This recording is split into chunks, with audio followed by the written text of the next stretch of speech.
Hello, this is my video for part 1 of Project 1. This is my sort of video where I talk about sort of a bit of research and sort of an idea of what I want to do. So I want to sort of do music sort of based around Noel Gallagher and the High Flying Birds, because I like how he writes his songs, and overall I like the band as a whole. So what my idea is, I picked 4 songs from the High Flying Birds that I consider to be different genres. The genres that I've gone for are alternative rock, indie pop, Britpop, and 40s or country sort of thing. So starting off, I've compared the studio to the live version to see how they sort of differentiate. And yeah, so we start for alternative rock with one with Lock All the Doors. This song has like loud, punchy guitars and that are very in your face. And to create this, you'd have like a very high gain level. The guitars also have sort of the low tone sort of on the guitar, because the guitars are quite muffled throughout the song. So it's talking like you've got a hand over your mouth. During the solo, the tone is a lot tighter and notes don't ring out. It's quite wide and open. And when Noel plays, he uses a lot of vibrato, which comes from him, like natural vibrato, and he moves the strings rather than using the big speed on his guitar. And the song also has a lot of mids on the rhythm, and that sort of gives more depth and texture and variation to the song. Next to the bass. The bass is very prominent as it goes fully throughout the song and is very steady.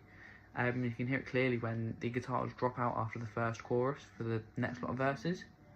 The bass just plays the root note, a steady walk-in rhythm, and the bass follows the pattern of the kick and the snare drum, and this creates a movement and stops the song getting too out of control.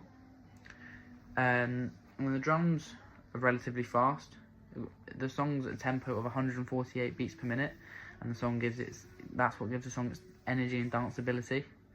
The drums are simple fills when switching between sections, and mainly just consist of the snare drum. And then the vocals are mostly clean, but you can hear the drive or gain slightly higher during the chorus, and it can sort of give the song a whole lot more energy. And that's everything I sort of picked out for the studio version. Next we've got the live version, which is near enough the same. However, there are small differences between them. One of the first things I picked up was a tempo change. It's faster. This is because there's no click track being used on stage, and also when playing live you do naturally tend to speed up, which would contribute to tempo change. Another thing I picked out was the bass was louder, and this could just be the way it was mixed on stage, which probably links to a lot of the other things like for the other songs. And the guitars are a lot more trebly, and this is different because of like the whole sort of guitar tone, amps, pedals, and guitars actually used. And the solo is a different arrangement and includes more octaves, which Noel tends to do a lot. The drum fills are more complex, and they'll include the ride and the crash cymbals. And the vocals are now fully clean, and in this version you can hear Noel having to strain physically to get more power behind the lyrics in the chorus. Next we've got the indie pop genre, and for this one I picked In the Heat of the Moment, just because it's a very upbeat song, very pop-like. Yeah, the guitars in this song have a lot of bass and makes the song sound really thick. To do this you would have had a lot of bass and a low treble on the amp, and this tone can be created by turning your actual tone down on the guitar. And compared to Lock All the Doors, this song is a lot sort of calmer. It's got a bit tempo of 106 beats per minute. And like Lock All the Doors, this song has a very prominent bass line.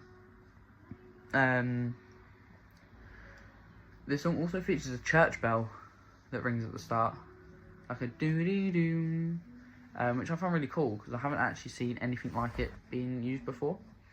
And the vocals are mostly clean, however there is more drive during the chorus, as it's like belted and a lot of high notes are being sung to get that emphasis and power behind the vocals. The song has also harmonies during the pre-chorus that are sung by female backing vocalists, as the notes are not a lot higher, maybe like a third or a fifth above, possibly an octave. I don't think it's an octave. The drums on the song are very tight, and that's because the snare is tuned very well. It's got a very nice, like very tight sound, and the kick drum is bass sound. It's just like the way it's mixed or from mic placement.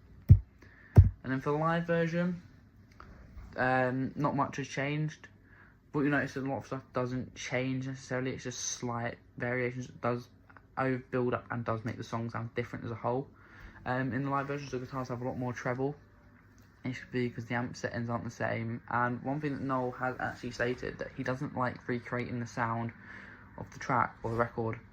So that could be why, like in Knock on the Doors, for example, he changes the not levels, but like settings of the amp and like pedals and guitars, so it doesn't sound exactly like the track, and that's why he might rearrange the solo.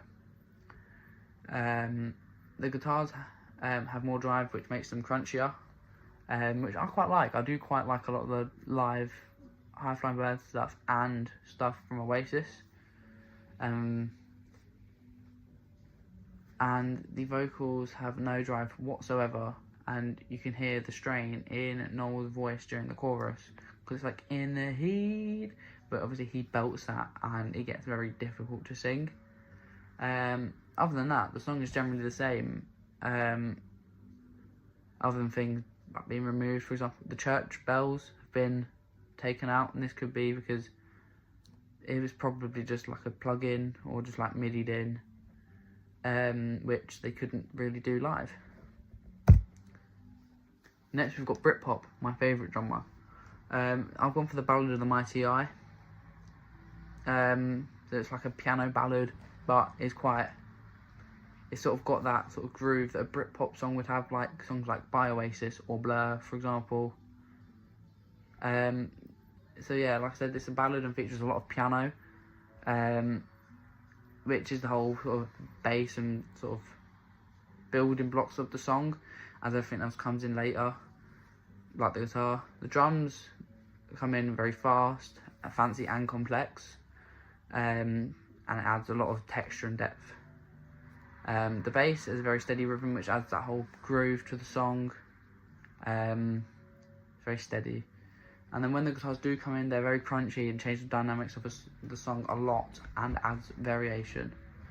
The songs, and then it transitions into a piano solo, which I find to be interesting because a lot of Noel's work on High Flying Birds or Oasis mainly use guitar solos. And then finally, this leads into the last chorus, which has vocal harmonies and adds a whole new layer of depth to the song. And at the end, the bass drops out, leaving the song to end an orchestral ending. The live version is similar but a lot more depth and features a cameo from one of Noel's good friends. This is like, so there's a lot more effects used and extra instruments. Like the live version has an extra guitar, which is played by Johnny Marr from the Smiths, and Marr replaces the piano solo with a normal guitar solo,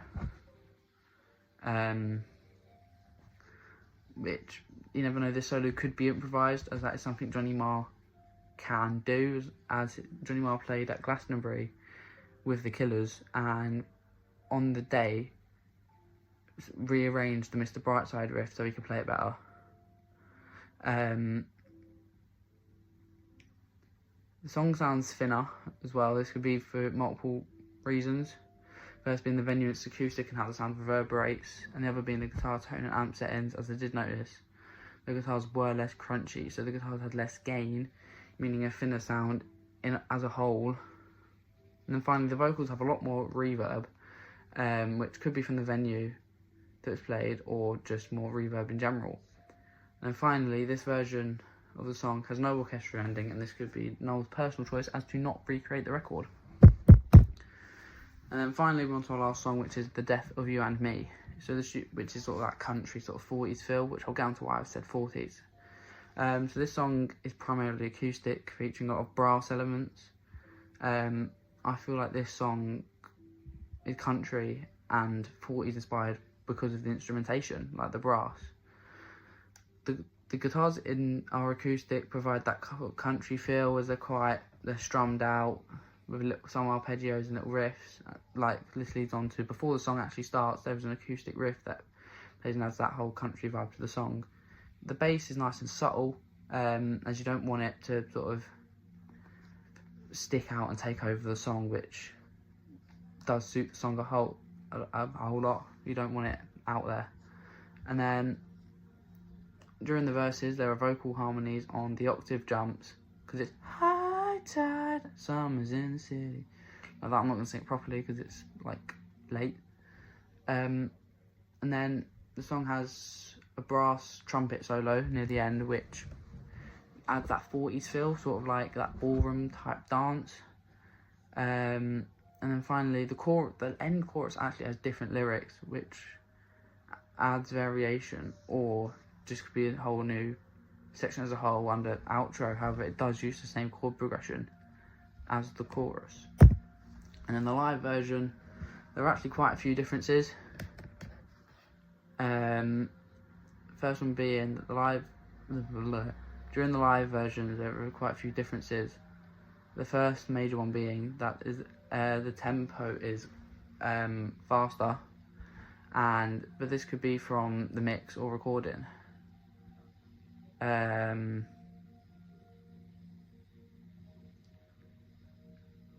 then the acoustic riff that starts the song off is played on electric guitar this time. This could be once again Noel's personal choice, as he does not want to recreate the sound of the record. This version also features no brass, which I think is a thing that's missing out a lot, because it's not a key part of it is a key part of the song, and I just don't think it sounds the same without it.